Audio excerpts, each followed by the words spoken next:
Siendo uno de los temas informativos más importantes. Hidroituango ya no es un proyecto, ahora es una central hidroeléctrica con la capacidad de generar 600 megavatios, energía limpia, renovable y de bajo costo. ¿Y qué significa eso para el sistema interconectado nacional?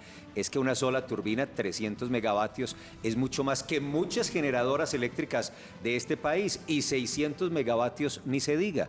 Saludemos a Jaime Alejandro Zapata, el gerente del Centro Nacional de Despacho de XM, que opera el sistema interconectado nacional. Gerente, nos alegra saludarlo. Una feliz Navidad y buenos días. ¿Cómo está? Felipe, muy buenos días. De trabajo, un gusto saludarlos igualmente. Feliz Navidad también, gracias. Gracias por esperarnos mientras revisábamos el tema muy complejo de Río Negro con el transporte, pero la pregunta, la primera para desatar esta conversación es eso: ¿qué significa para la bolsa de energía del país, para el sistema interconectado, estos 600 megavatios que ya están disponibles de manera continua si se requiere desde la central Hidroituango? Sí, muchas gracias. Definitivamente es muy importante para nuestra matriz de generación en Colombia contar con este nuevo recurso.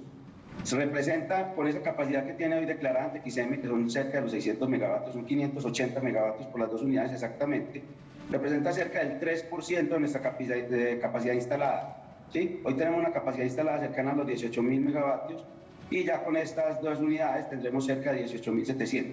Eso es equivalente, Felipe, a decir que generando estas dos unidades podemos atender cerca del 6% de la demanda de un día en nuestro país.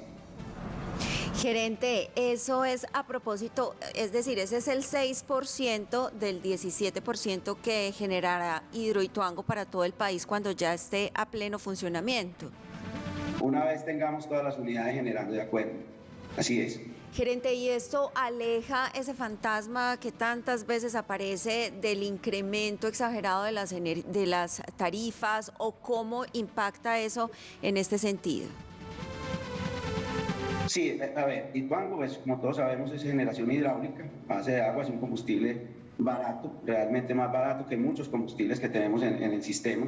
En la medida que entremos a generar con combustibles así como el agua, se debe redundar en una disminución de los costos de energía. ¿Qué pasa? Que en Colombia la mayoría de energía, cerca del 70% de la energía que se atiende diariamente, ya está contratada previamente. Entonces esa disminución posiblemente no se vea de manera inmediata, pero en el mediano plazo sí debería reflejarse muy tranquilamente en la tarifa. Y se vería reflejado, gerente, en ese componente de generación, porque sabemos que por el tema de comercialización pues ya es otro asunto. ¿O cómo lo ven ustedes y cómo lo vamos a sentir los usuarios? Sí, la tarifa en Colombia se compone de varios componentes. Uno de ellos, con un peso importante, mayor al 30%, es el componente de generación.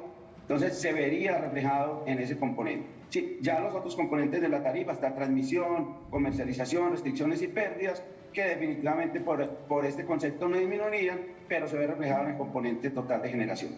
Pero hay que ser claro, gerente, no automáticamente por encender estas dos turbinas se va a disminuir en el mes de enero la tarifa, o la gente está esperando que para enero, por encender estas dos turbinas de Hidroituango, automáticamente el próximo enero 1 va a reflejarse. Hay que ser claros con eso, porque hay otras circunstancias, lo acaba de decir Pablo, usted muy bien lo explica, que habrá que esperar para que el impacto en la tarifa, como se anunció, efectivamente sea real y no una expectativa, porque generar más expectativas en esto, en enero o febrero, cuando se vea que no se disminuyó, se ve que se le mintió a la gente también. Efectivamente, Juan, así es. Definitivamente, como lo decía ahorita, cerca del 70-75% de la demanda de cada día ya viene previamente contratada. Entonces lo que nos queda es un espacio muy pequeño, un margen del 25% más o menos, que en la medida que Hidroituango esté generando en este margen, alguna pequeña disminución se verá, pero definitivamente la disminución importante la veremos en el mediano plazo. Gerente, ¿y hay reemplazo en materia de generación? Este 3% de la central hidroeléctrica Hidroituango, que es energía, como advertíamos, limpia, renovable, de bajo costo, ¿reemplaza otra generación, o por lo pronto el sistema no se puede dar ese lujo en este momento? Efectivamente, hoy de alguna manera la demanda la venimos atendiendo. Este Hidroituango no es Hidroituango, la demanda de energía del país se va atendiendo. ¿Con qué recursos? Cerca del 75% de nuestra matriz de generación es hidráulica, cerca del 25% es térmica. Entonces, la podemos estar atendiendo o con hidráulica si la tenemos disponible, o con térmica. Entonces, Hidroituango entraría a sustituir esta generación, bien sea hidráulica o térmica, como se esté requiriendo. Eso depende, Felipe, de las ofertas que vamos recibiendo día a día para atender la demanda de energía en nuestro país. Y Andrea hace un ratico preguntaba por fantasmas. ¿El fantasma de tener que suspender el servicio de un nuevo apagón en Colombia se desvanece con el ingreso de Hidroituango? Pues muy buena pregunta. De alguna manera yo diría sí, en la medida que más recursos tengamos en nuestra matriz de generación para atender la demanda de energía, vamos a tener una mayor operabilidad y, digamos, menor vulnerabilidad. No obstante, cabe anotar, Felipe, que en todos los sistemas existen riesgos, estos que conocemos de alto impacto y baja probabilidad, que de materializarse nos pueden generar alguna condición difícil. Hoy, en la medida que tengamos mayores recursos para atender nuestra demanda, vamos minimizando ese riesgo. Cada día vamos trabajando con un sistema más flexible y que de alguna manera, en caso de materializarse esos eventos que menciono, también es un sistema más resiliente, que se recuperará más rápido y más estable. Gerente, si bien usted está al tanto del conocimiento meramente técnico en lo que tiene que ver con la generación de la energía, quisiera saber su opinión frente a la opinión también que ha expresado en las últimas horas el director de la Unidad Nacional de Gestión de Riesgo, que incluso ha calificado como irresponsable decir que ya todo está solucionado, que la operación entra en pleno, porque según esa Unidad de Gestión del Riesgo hay todavía algunas precauciones que tomar. ¿Usted qué opina de esa posición? Definitivamente, pues nuestro punto es más técnico. Realmente lo que nosotros vamos viendo en el día a día y lo que podemos ir haciendo como operadores del sistema es ir con hechos y datos analizando la situación, dando las señales necesarias al gobierno y a los entes que corresponda para ir tomando las medidas. Ya en el tema de riesgos es un tema que viene manejando EPM directamente, Andrea, en el que nosotros no conocemos ni siquiera la información exacta de lo que han interactuado con la unidad de gestión de riesgo.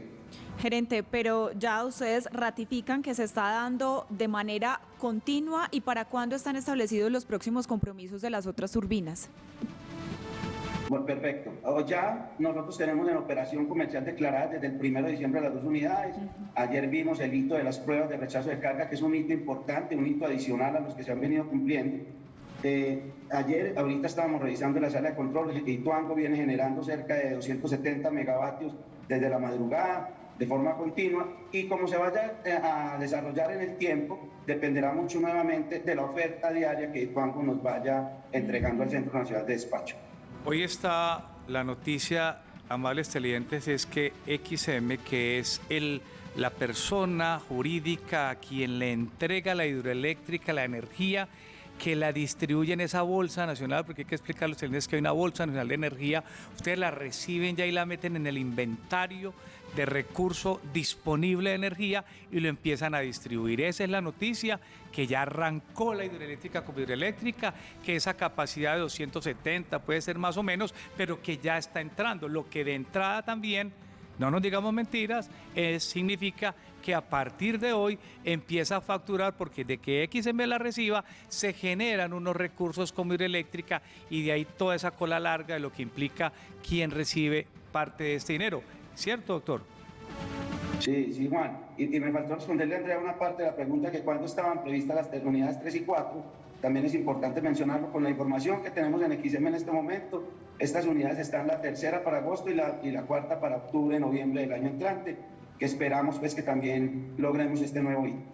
Pero así es, Juan, como lo mencionas, efectivamente, ya con esta generación inyectándose al sistema interconectado nacional, empieza pues toda la administración del mercado de energía con este recurso. Miren este asunto técnico que plantea un televidente, y en términos de metodología de cómo funciona el sistema es interesante. La energía se almacena, Hidroituango se las manda a ustedes a algún sitio y la almacenan, o cuando se requiere Hidroituango, prenda 3 horas, prenda 7 horas. ¿Cómo funciona? Preguntan los televidentes, me parece interesante y me alegra que se genere esa inquietud. Gerente, ¿cómo funciona eso? Aquí es, Felipe, muy interesante. No, gracias a quien hace la pregunta. Realmente, esto se conoce como la bolsa de energía, digámoslo así. Normalmente en energía lo que se demanda se genera inmediatamente, ¿sí? Entonces, nosotros en el Centro Nacional de Despacho efectivamente lo que hacemos es esa coordinación de todos los actores para atender la demanda de energía hora a hora de nuestro país. Entonces, con base en el pronóstico de demanda que nosotros hacemos para el día siguiente, programamos los recursos de generación que van a atender esa demanda.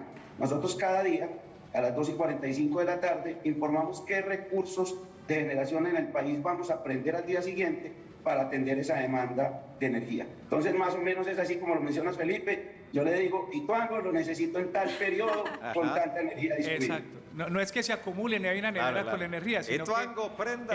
más o menos es así. No pegan el grito, pero mire lo que él dice, y hay una cosa muy importante que tarifariamente pagamos por algo que dijo nuestro invitado, la disponibilidad. Mucha gente dice, ¿qué es eso? El cargo, cuando pagamos la tarifa, pagamos por eso que nos está diciendo nuestro invitado. ¿Qué es eso lo que ustedes garantizan? La disponibilidad, que es un futuro para que quien nos están viendo tenga la posibilidad de tener energía eléctrica en casa. Sí, y definitivamente, como lo mencionaba ahorita, es un tema de oferta-demanda. Correcto. Nosotros hacemos el pronóstico de la demanda que hay que atender, recibimos la oferta de los agentes, generadores, y yo les mencionaba ahorita que cerca del 75% de nuestra matriz es hidráulica y el otro 25% térmico. Esa oferta la hacen ellos con base en la disponibilidad, como bien lo menciona Juan, cómo tienen el nivel de sus embalses, y los generadores térmicos cómo tienen la disponibilidad de sus combustibles. Así es. Una vez nosotros tengamos esa información, empezamos a atender la demanda de energía desde el precio inferior hacia arriba. Es decir, tratamos también de que la atención de la demanda de nuestro país sea económica.